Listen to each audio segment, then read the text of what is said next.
Okay, in the Tesla Cybertruck, guess where we're going? We're going to the Tesla service center. And the reason why is because the front motor blew out on us. 15,000 miles. So if you've been following this channel, the rear motor blew out on us at 11,000 miles, 600. So if you have a Tesla Cybertruck, you know, don't be surprised if your motor blows out around 10,000 miles or 15,000 miles. It's pretty common, at least for the first few thousand Cybertruck that was built. I'm not too sure about the newer ones.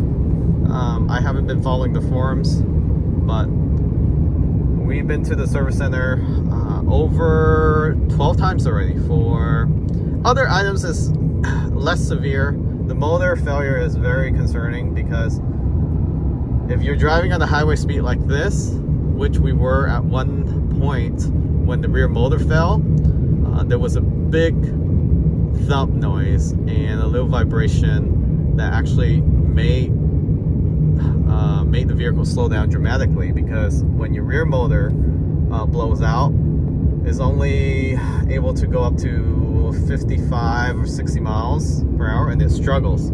So going up a hill is not feasible unless you're flooring it, and it barely goes up. So very scary for rear motor. Fortunately, we were able to get the inverter changed, and then they caused back to change the motor. And then after the motor change, this happened. The front motor now is not working. Definitely unfortunate. So we're driving it. I mean, it's recommended if you have a rear motor blowout in the Cybertruck, definitely get it towed to the service center, because then you're kind of risking it at that point. If you have two motors working at one point in time, and then the one motor goes out, you can feel the significant loss. Now, Tesla does not have a single motor Cybertruck out there for sale, but I guess this is one way of getting a single motor Cybertruck. Just have one motor failing you. The good thing about it is with dual motors, if one motor fails, you're still able to drive. So we're driving to the service center, and if you run into this issue, what you want to do first is schedule a service appointment, and usually you won't be able to find any availability the same day for example, this front motor failure. But the trick is, once you set up the appointment and you accept the estimate, you can message them in the app and say, hey, can I bring this in today? And you have a loaner. So you want to be in a loaner and not driving the truck around with a single motor. So some advice there.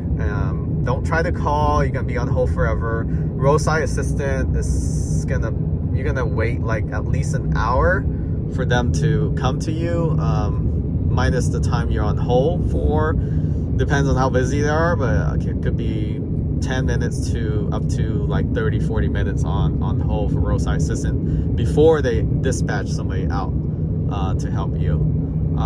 So I'm gonna set this current FSD right now, put it on chill so it doesn't try to change lane. But when I press on learn more,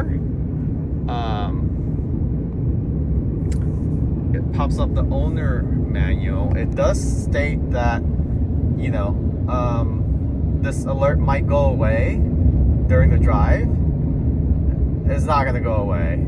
So we had the rear motor blow out before and it didn't go away, and then they said that your next drive, you know, it may go away, but we reset it, nothing. So don't expect too much about it. Just go ahead and schedule the service appointment for the Cybertruck.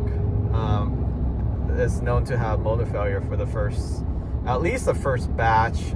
Anything built early last year, 2024, likely will have this issue. Some of you have not driven the Cybertruck often, and you haven't reached that 10,000, 11,000 mark. Just be careful when you're around the 10,000, 11,000 mark, that the motor may fail on you. So don't be cruising at 80 during those miles, around 10, 11,000 miles, and then the 15,000 miles is when the front motor. So for rear motor blowout for us, and I think for other few people that we know, it was around 10,000 to 11,000.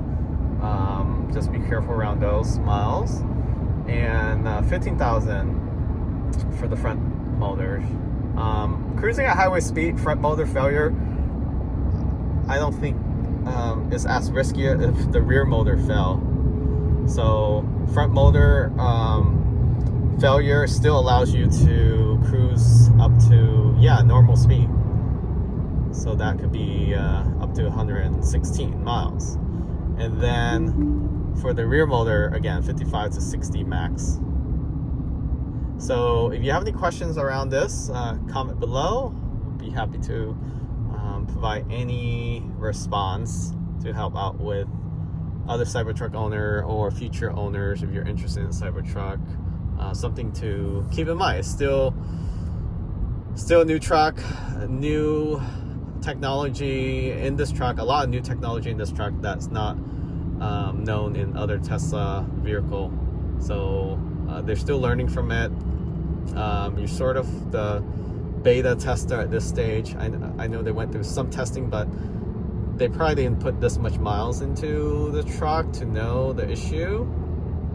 So if you're concerned about Cybertruck, I would just wait and just get like a new Highland or new Juniper for Model 3 and Model Y. Either S and X is pretty reliable.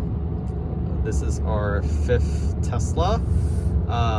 And this is the most issue we had with a Tesla vehicle. No issue with the SX, Y, and 3.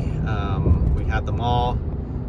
I think the most issue, second to the Cybertruck, has to be the Model X, but that's due to mostly the Falcon wing and the steering wheel. But otherwise, it's pretty reliable. The 3 has been the most reliable.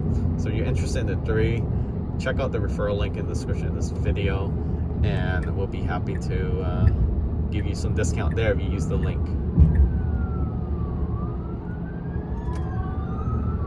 Oh, there's a police chase. Interesting. So we're gonna exit soon. There's a lot of traffic for whatever reason.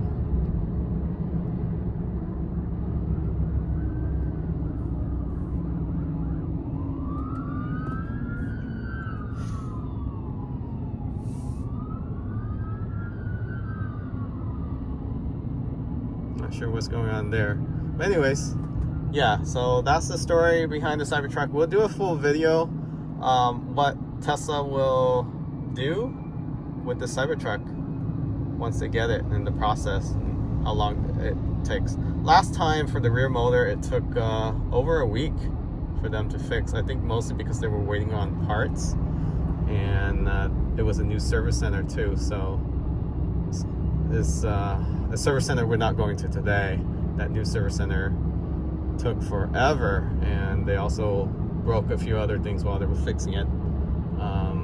So if you're interested in knowing which service center that is, we'll do a separate video on that. We still have a lot of content around it, and they're still correcting some issue that they caused, reimbursement and so forth. So long story short, they cracked some windshield and roof glass, scratched some PPF, but that's another story for that service center. But we're going to a reliable service center here in Santa Ana, and we'll see how it goes.